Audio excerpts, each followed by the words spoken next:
That joke isn't funny anymore. Available on Amazon and everywhere.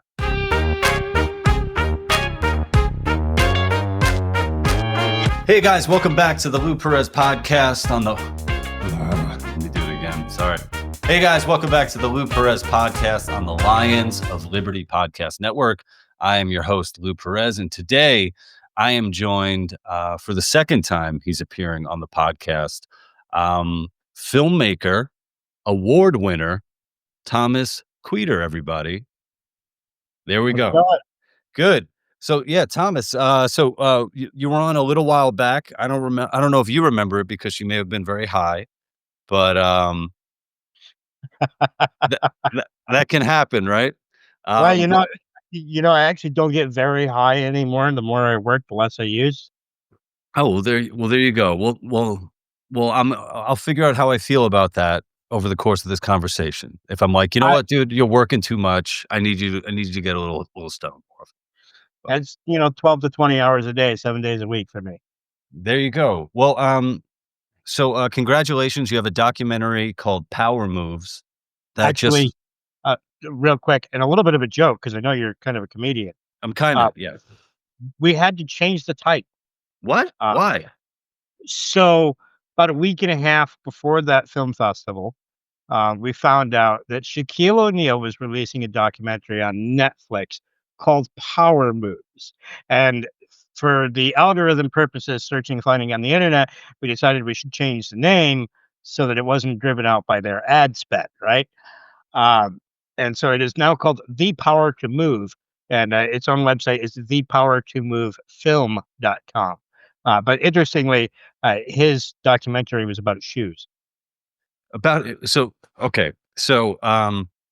couple of things.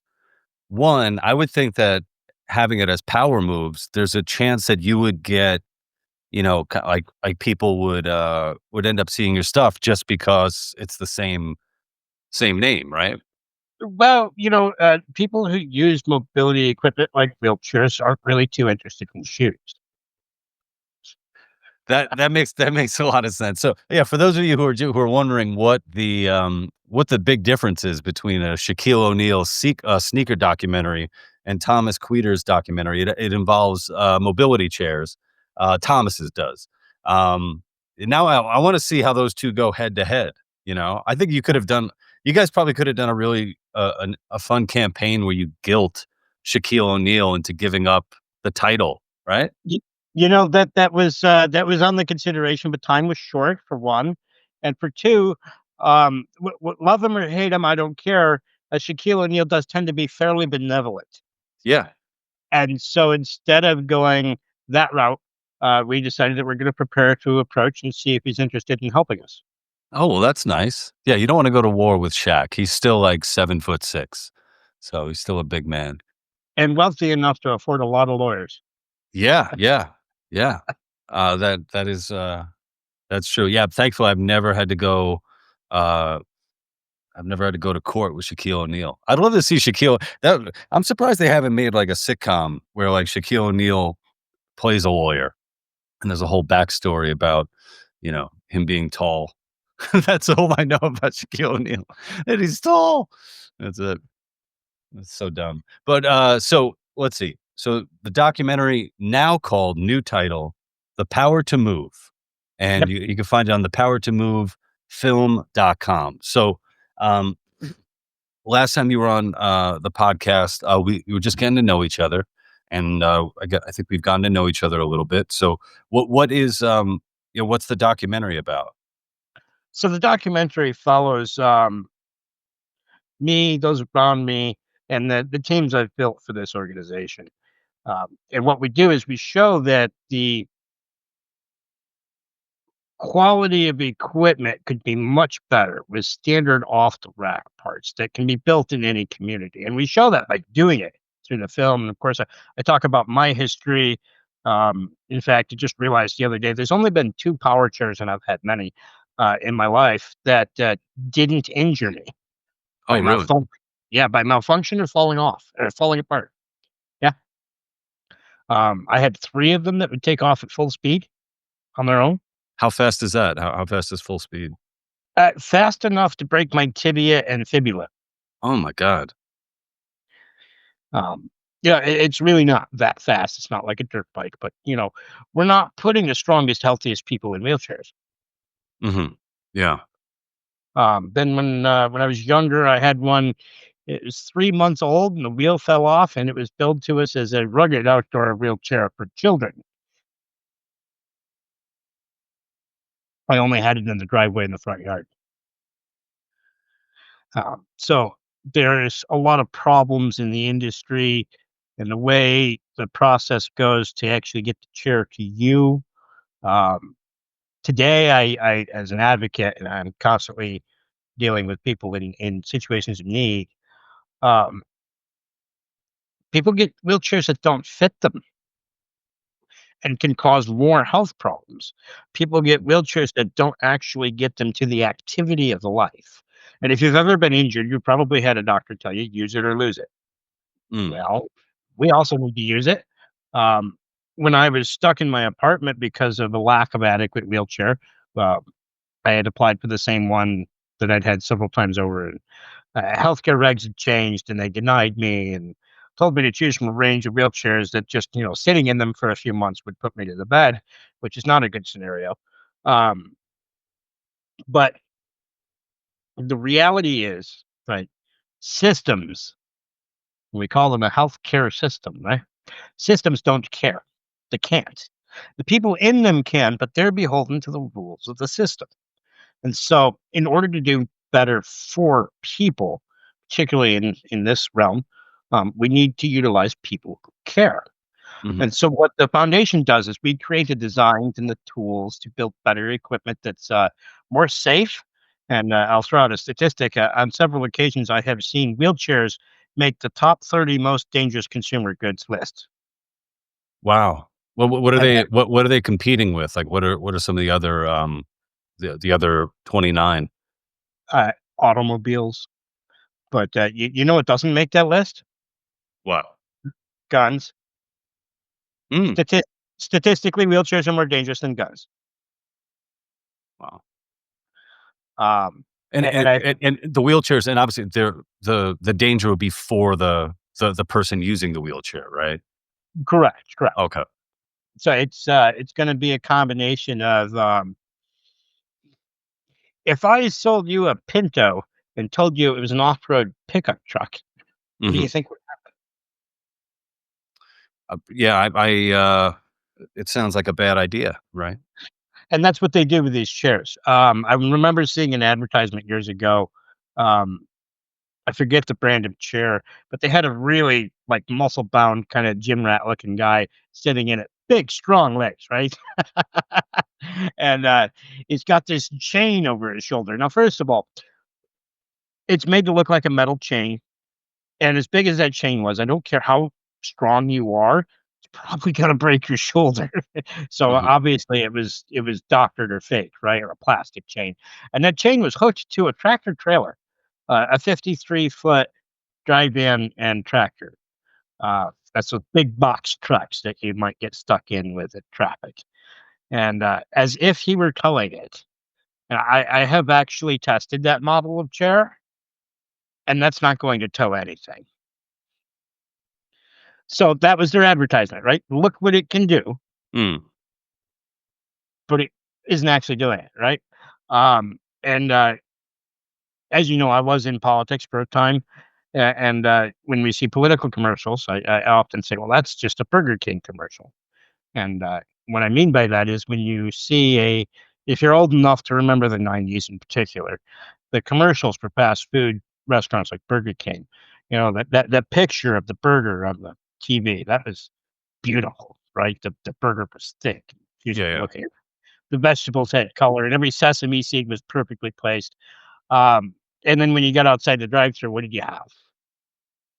Definitely not that.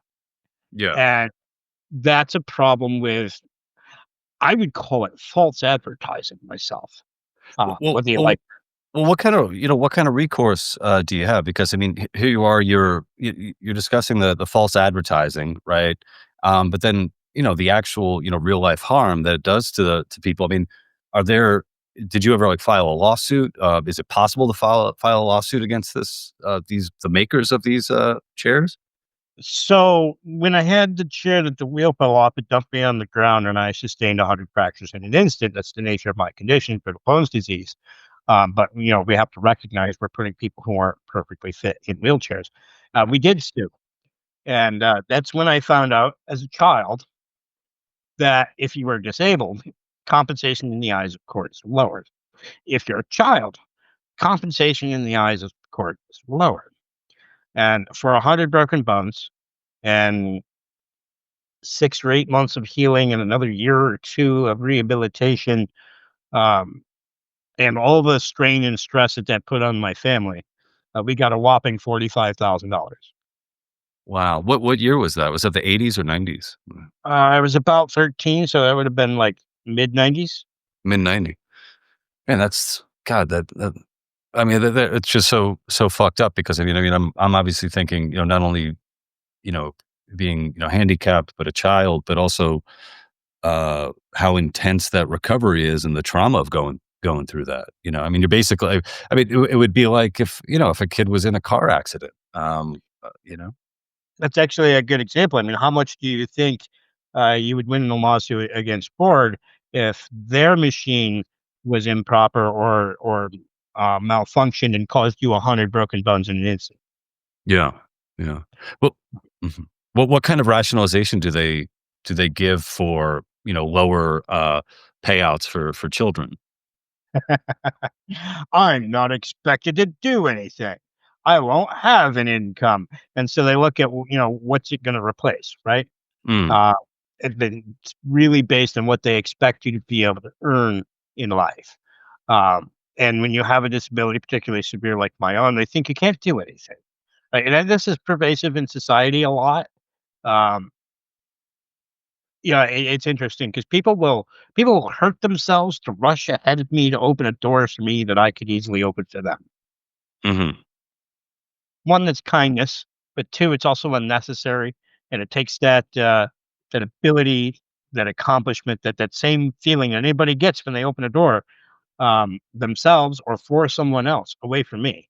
And so our government tends to fall behind the times compared to our society. So if you think that society is just now starting to realize, hey, people with disabilities can actually do things, um, our government is a generation or two behind that. Mhm. So what's the recourse and what's the solution? Well, the recourse is to go through a lot of arduous bureaucratic nonsense to sue, which as a libertarian, I think you should, and we did.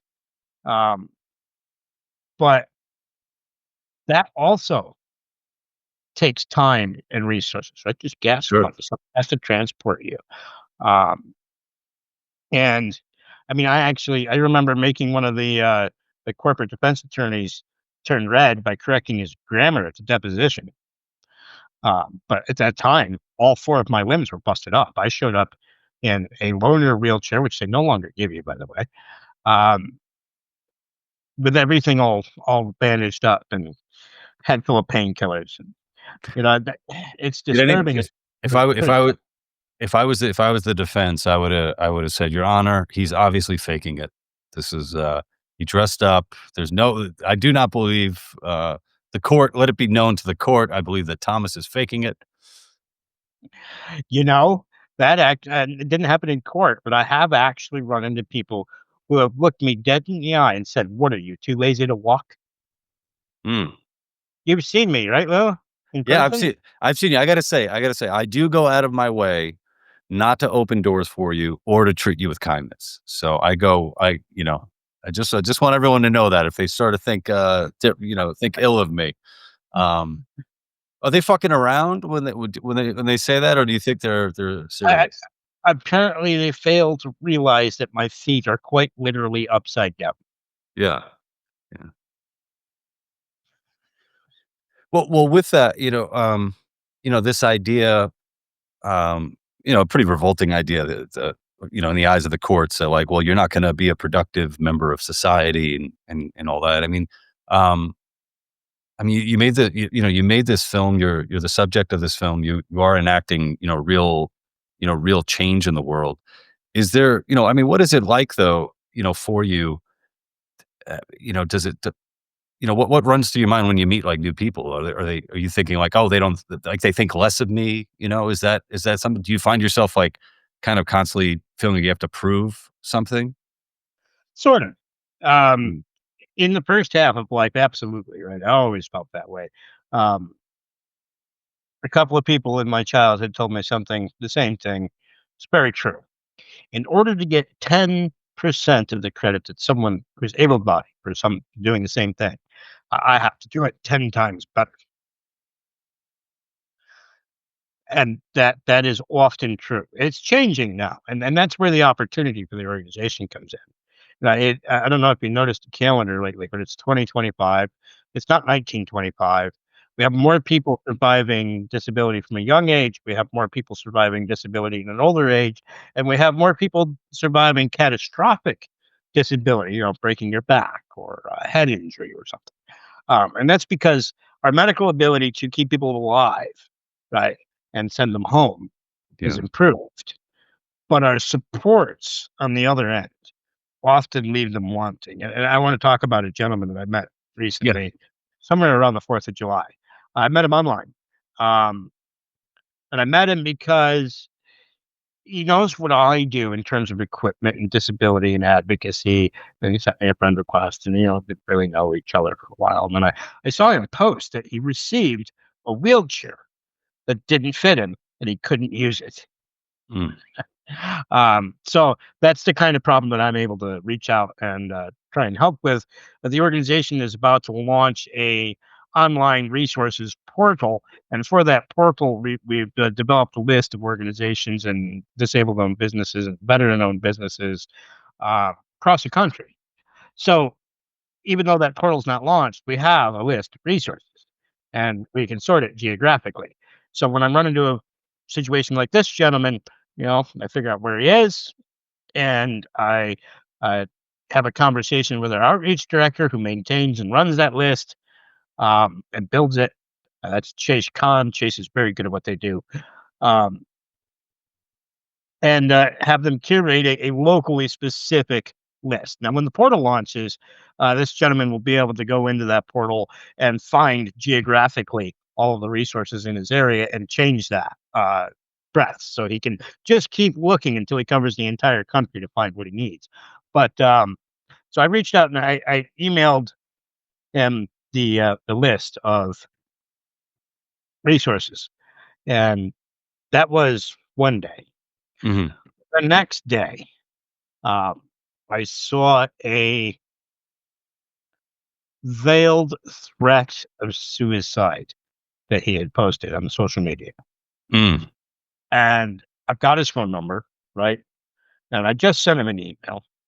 I'm thinking to myself, I have this opportunity. I can call him about that email and not push him about the post. And maybe he'll vent, or maybe talking him through how to obtain and utilize the resources that I sent him will just make him feel better.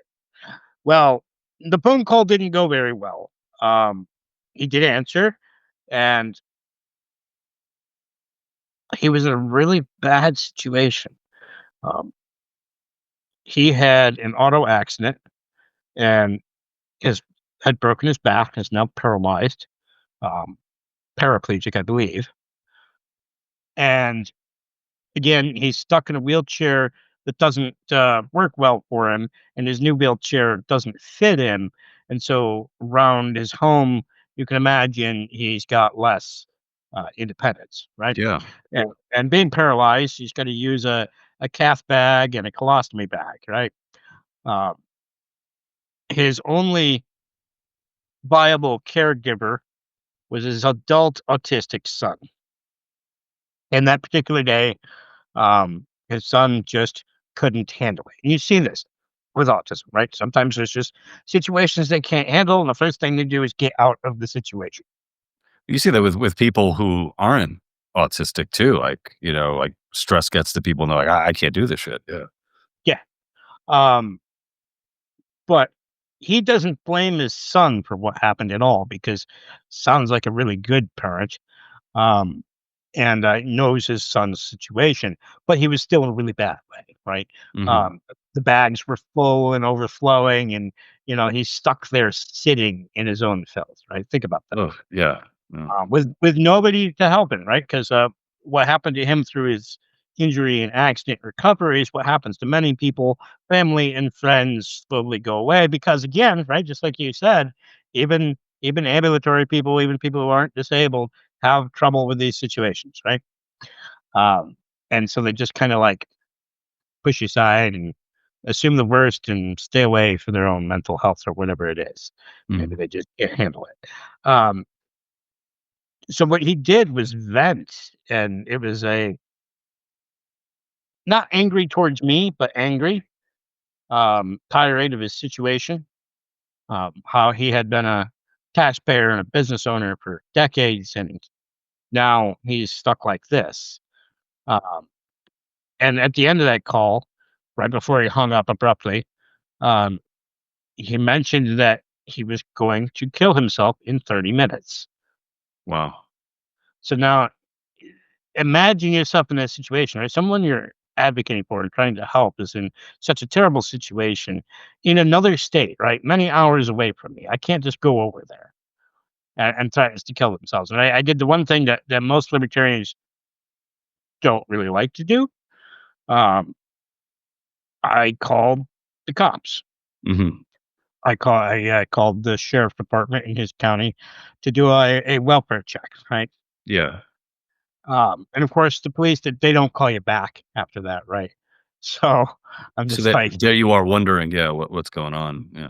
right. Well, but I saw the next morning that that post had been removed and that there were new posts, so I knew he was still alive, right? Yeah. And then a day or two after that, we were in a comment thread talking, and he actually just came out and stated, "You're one of my best friends." Oh, that's great. And this is a gentleman that I've only talked to a few times, Yeah. but he's in such a terrible situation that just the fact that I care, um, in his mind, made me one of his best friends, and this is not an uncommon situation, right? And that's really the point I'm trying to get to. People are let down, underserved, and the service they do get costs way too much. um, and the broader society is often convinced, and I get this from my friends on the right a lot, right? I'll come up in a group of people I know talking about how much they hate welfare, and as soon as they see me approaching, they'll turn and say, "Oh, well, no, you need it. It's okay." And I'm like, "Man, that restricts my constitutional rights. What are you talking about?" Do they ever Uh, throw you a few bucks? no. Put some in your pocket, you know? So You know what they will do though is give me drugs and alcohol. mm, yeah, which is, yeah, that's one way of dealing with things. I was wondering if the gentleman you were talking about, um, I don't know, you explained, like, sort of some of the extent to his injuries, I was just wondering, like, would he even be, like, capable of committing suicide in his state, Because there's something, it is horrific to think about, but, like, being in a position where perhaps even an attempt at it would hurt you even more and you'd, survive, That's not an uncommon situation. I suspect this gentleman has the kind of resolve and tenacity to succeed. figure it Um, out. Yeah.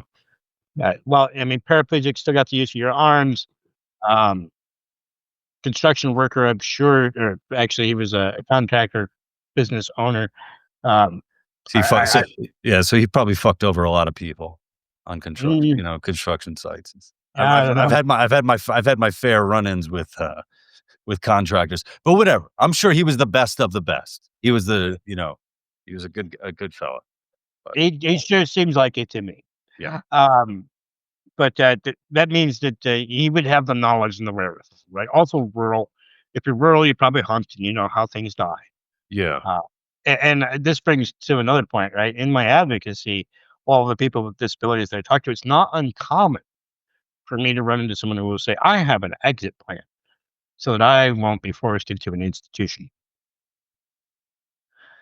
We call these places homes, right? We saw the whole Mm, nursing home thing go over in 2020, but yeah. that's been the state of homes for those with disabilities for a long time. Mhm. And nobody wants to end up there. And our independence or physical strength, the activities that bring us that physical strength is brought to us by the equipment that allows us to do things. Yeah, well, yeah, getting back to, to the equipment, how much does a chair, normally run, price-wise? And what sort of advancements have been made to, make the chairs better, perhaps bring the prices down? Because I was just thinking, like, with all the advancements in, like, 3D printing like, a couple years ago, I went to, I had to buy some shoes, and I went to, Red Wings. I guess, it's a brand, and for the first time in my life, I'd never experienced it before. They had me, like, stand on a pad that, like, measured my feet exactly and put it into, like, a computer with an algorithm, and then they had me walk over it, with first with my right foot, then my left foot, so they could check my gait, and then from there, they, like, designed my insoles that would be so it was like, it's very different than when you go to, like, a Foot Locker, back in the '90s and get you're like, "Oh, yeah, I'm a 10 and a half, but, put my shoes on." Uh, how have things advanced, if any?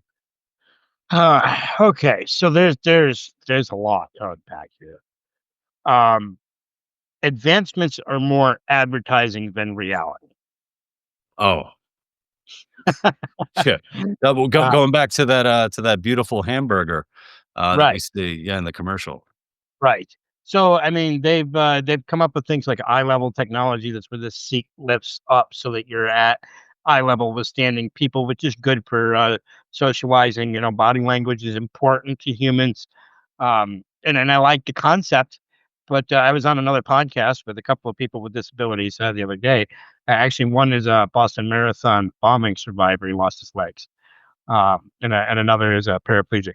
Um, but the whole thing was about the foundation and what we do and why we do it. We're talking about how terrible these systems that provide equipment, and the key thing is repairs to equipment. We'll get to that in a minute. Um,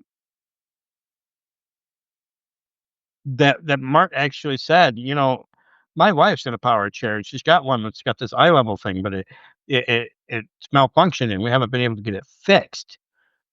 So it sits in his garage, right? And these chairs, you can buy cheap chairs, even power chairs, out of pocket, but again, you're gonna have trouble with repairs. Mhm, Um, and to make them lower price means you're making them lower quality. Is that there is this adage, you get what you pay for, and people think that a wheelchair should cost $100. Well, if you go to Walmart, you can get a $100 wheelchair, but the interesting actually, it's about 127 or something. The interesting thing is if you need to replace the leg rest in that same wheelchair, that's gonna cost you $117,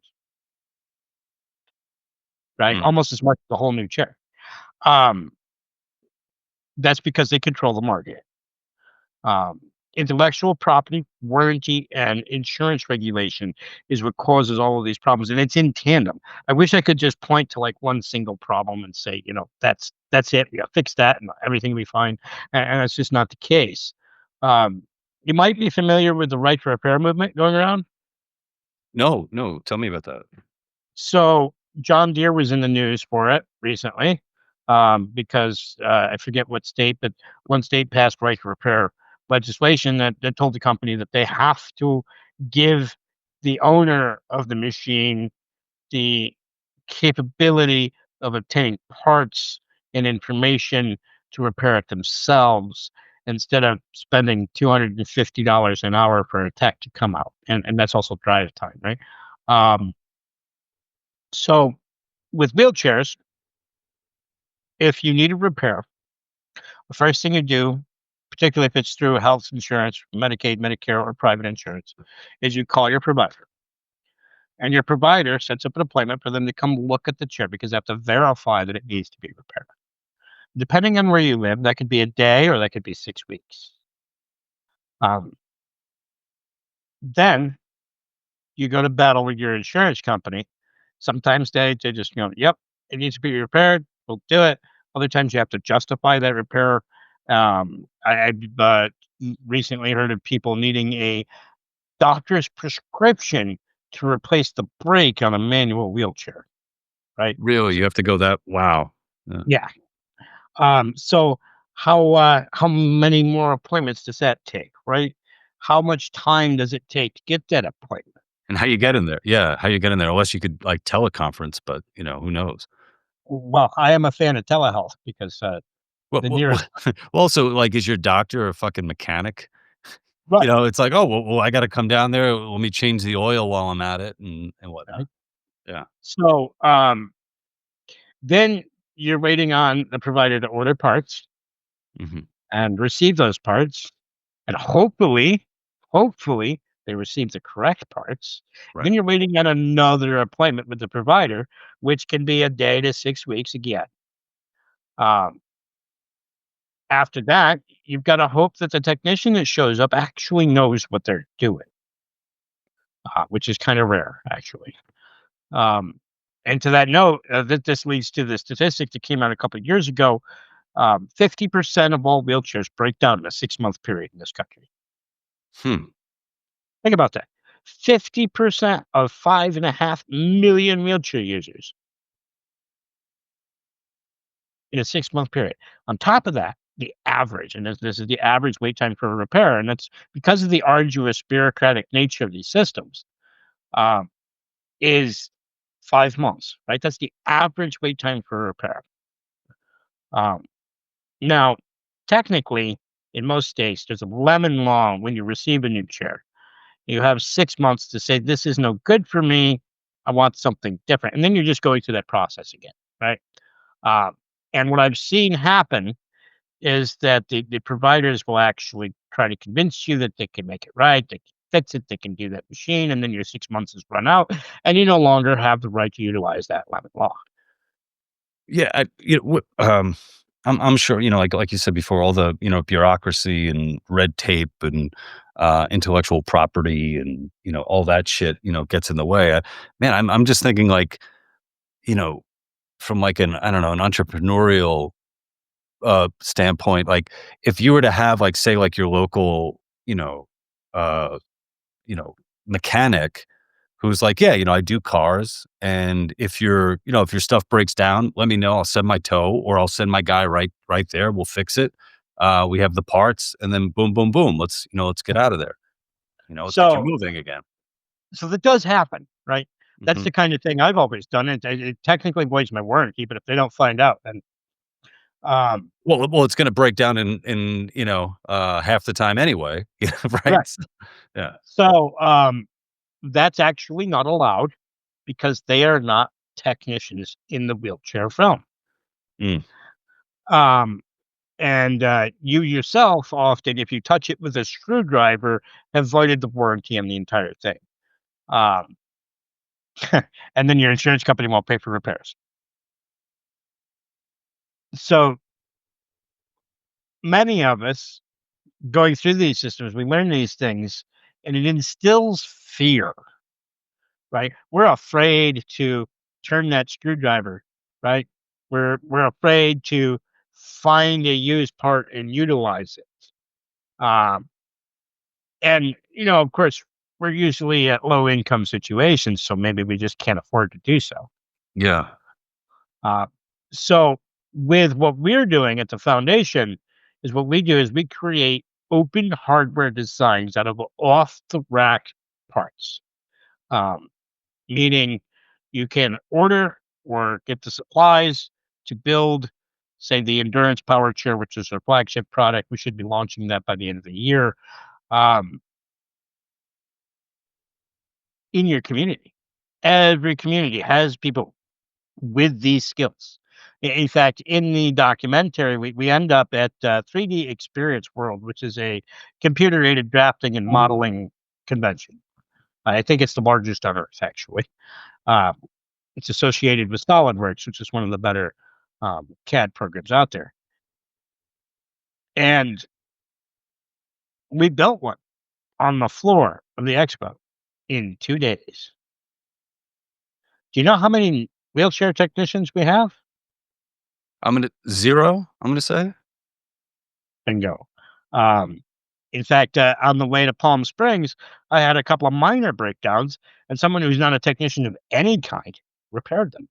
Yeah, I would definitely warn people if you're trying to get to Palm Springs, take a car. Don't take one of the wheelchairs that Thomas rides. It's a very long way. It's very hot. It's a bad it's a bad idea. Well, with the breakdowns, I wonder, um, every time I look at the chairs, I'm like, man, these fucking wheels are so tiny. Where I would imagine, like, if you wanted something that was more all terrain, you would have like like tires you'd see on a bicycle, like that size, maybe thicker, you know? So that's a good point. Most of this equipment is designed for in the home, and there's a specific Right. reason, and that's actually the Medicare in-home rule. Mm. And that states that insurance companies, whether it's Medicaid, Medicare, or private, are only required to give you a chair that gets you from the bed to the toilet and back. Wow. Yep. So that's like that's how they see your life. Your life is just eating and shitting and sleeping and lying Yes. down. Wow. And actually, when I was denied the adequate wheelchair in 2014, I was explicitly told after I asked that being able to get over the threshold bump at your own door, go down your own nice smooth ramp to get away from the house fire that is starting to burn, is not adequate justification for a better wheelchair. Mm. Think about that. Being Yeah. able to live your own life is not adequate justification for a better wheelchair. That's pretty insane. Yeah. Um, so there's a few more points here too. Well, before we go there, because I was just thinking, I mean, in our culture, when it comes to, like, activism, we're, there's so much about, having a face for whatever cause you're trying to fight for. And, uh, you know, I can't think of, I think outside of maybe like children, I can't think of like another like kind of class of people that get the heartstrings pulled than, people like in your condition who have to be in a chair trying to live your lives, trying to live life. And you have all these powers, coming out against you. I mean, I don't know if you could be, like the Erin Brockovich, she had some gorgeous breasts. But I'd agree. but I feel like, I think it would be just such a not necessarily easy, but I think just like a real go-to be like, "Look at the fucking people you're hurting," you know? "Look at these people you're hurting." Like, you're coming down on people who can't defend themselves in so many ways, you know? So that actually brings us to the points I was going to mention. Um, when your wheelchair breaks down, you're not seen or heard. Mm, Uh, we all understand that these systems are funded by the government. Even your private insurance is subsidized by the government.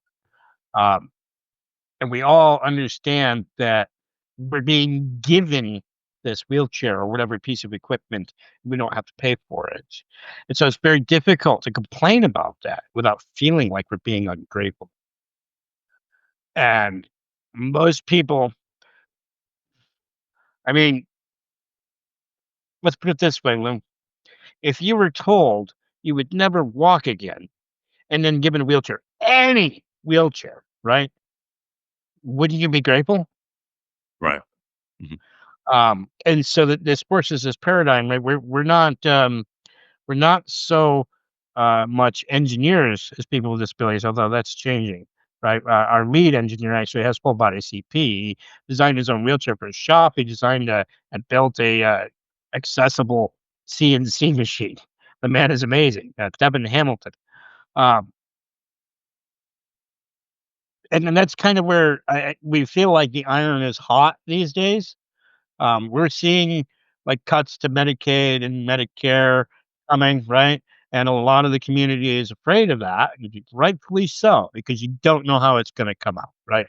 When we hear cuts to healthcare services, we don't know what that's going to mean until it happens. Yeah. Um, and the reality here is, I don't know what state you're in right now, Lou, but I'm in New York. Where are you? I'm across the border in Jersey. Right, and we're using what service to have this call? We are using StreamYard. And just to put this out there, StreamYard might not be using you for much longer. You're not you haven't been the best, but we could talk about that. If you have all your fans of the Lou Perez podcast over at StreamYard, let's talk how we can make this better. So you ever using a platform, but that has to be transmitted somehow, right? We had this big, beautiful invention decades ago that allowed us all to communicate with each other across the world. But what do we call that? The internet, The right? internet, that's right. Yeah. Right. So now when we're stuck in our homes, most of us have access to the internet. And we can ask for help over the internet. That's exactly what I did to start this foundation. That's exactly what I did to get the endurance prototype, which you've seen, um, off the ground. Right? Mhm. We're still testing and upgrading some components, which is why it hasn't been released yet. But remember that safety metric that I mentioned? Um, because of that metric, I am personally bound and determined to be the crash test dummy. I have extremely brittle bones. I am broken and killed very easily, but I also have a very outgoing mindset. I mean, I want to climb the mountains behind my house, and I do. Um, and yet, I am the last person that a doctor would say that should try to do that, right? Mhm. So if the machine is capable enough and safe enough for me to do it, then I feel confident in releasing that design for others to have. Um, Yeah. So safety is paramount. I actually tell our engineers I'm going to drive this for a stud frame wall that's on fire, so that they keep safety in mind. And we do believe it will do that. But back to the internet, right? Um, a lot of what we intend to happen here is for those in need to be encouraged or incentivized to learn how to build a network, whether that's in person in your community, among your family, maybe among people you graduated high school with, or across the internet. Um, and just get it done. You will find people who want to help. I think half of the staff at our foundation, and most of us are all volunteers, um, came to us just because they heard about what I was doing. Right? That Mhm. they saw a social media post and said, "Hey, I'm an electrical engineer. I can build your motor controller." Um, That's great. so that's possible. And if we create the tools in terms of designs and tutorials and resources for the things you need to build those designs, then it's even easier for that to happen. And what we've come across is in a lot of different ways, and often enough, unfortunately, they're smaller ways, right? Um, People with disabilities are already designing and manufacturing their own solutions. You mentioned the 3D printer earlier. We've already got a handful of them on board with our portal. Um, so why not go big? Why not? If you create this portal so that everybody can talk to each other and everybody can do what they need to do to get something done, it's just going to happen. Mhm. People are very good at accomplishing great hurdles when they know that the resources are there. And what we see a lot with disability centric nonprofits is um, there'll be a spinal cord injury network, and there'll be an ALS network, and there'll be this network and a that network, and they all have their own little resources. And that's great, but they're not really working together well enough, in my opinion. I want to invite everybody with every problem to our platform. I want to invite all of those organizations. In fact, we have a lot of them just waiting for it to go up, uh, to be a part of that network. Because what works for one person might also work for many other people, even if it's a different condition.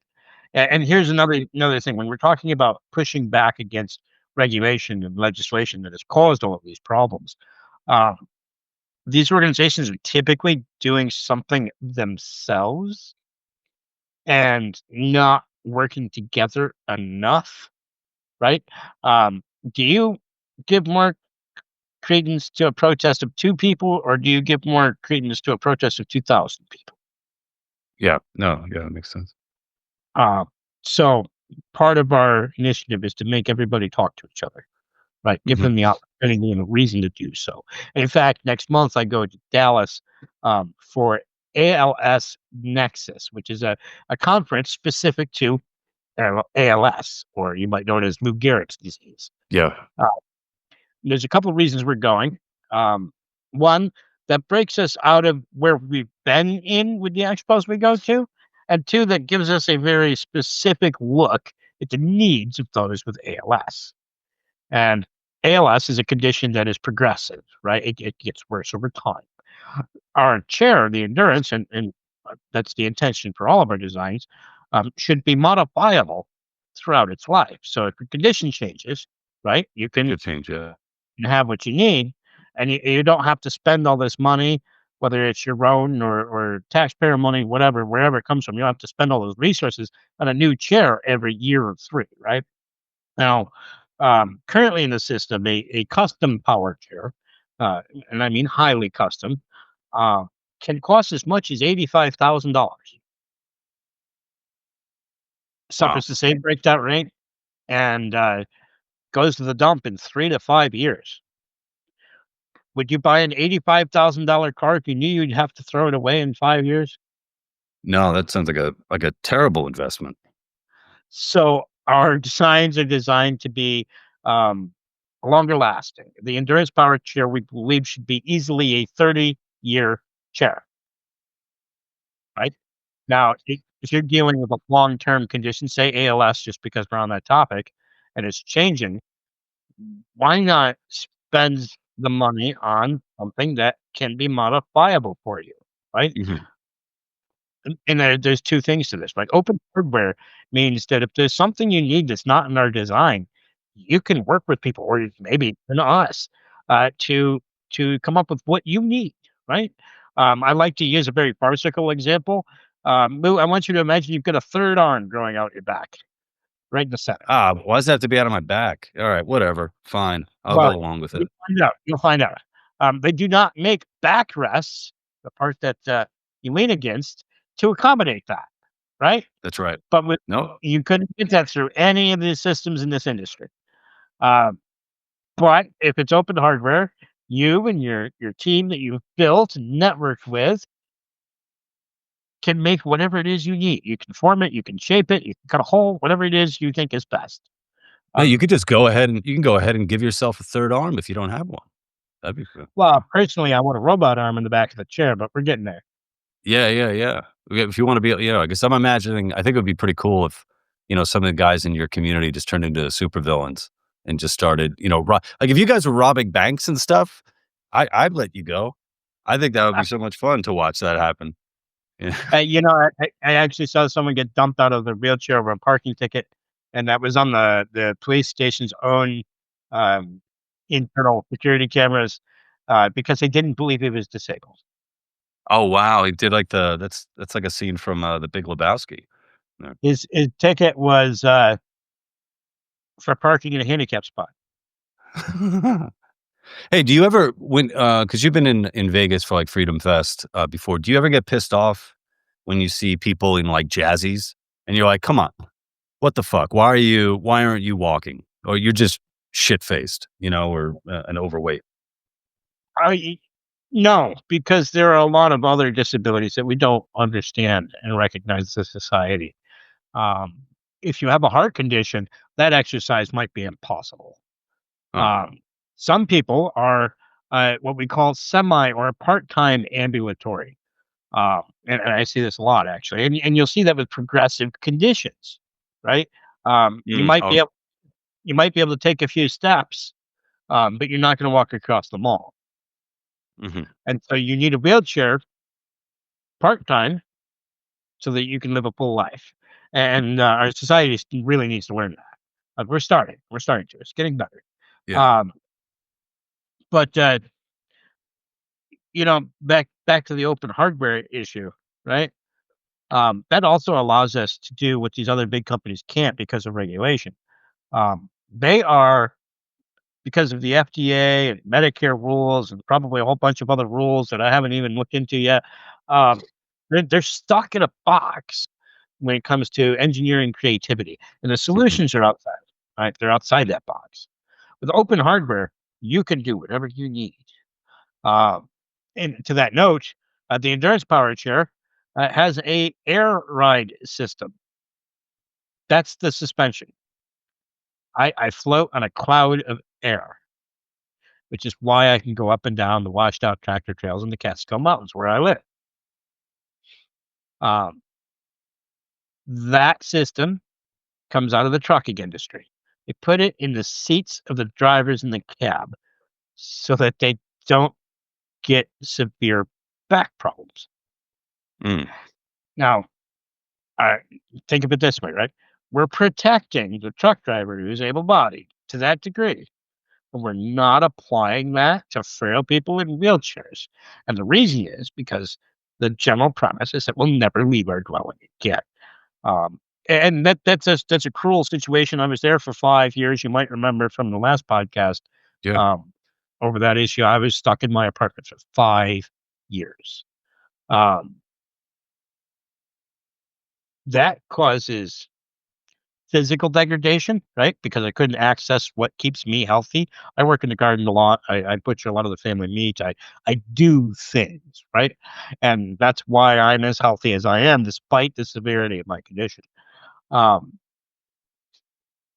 and at the end of those 5 years, when I did finally find a solution, I couldn't pick up a coffee cup. I would go like this, and my arm would just collapse. Wow. Uh, I was I was an So much extra. atrophy. I'm still overweight, but I was an extra 100 pounds overweight. Hmm. And that's because your metabolism doesn't change as quickly as your physical situation. Um, I, uh, I found a solution, right? And I was active again. As you know, I ran for office in 2020, and I would a couple more times. Um, I regained my strength in about 6 months. I lost about 100 pounds in about 6 months, right?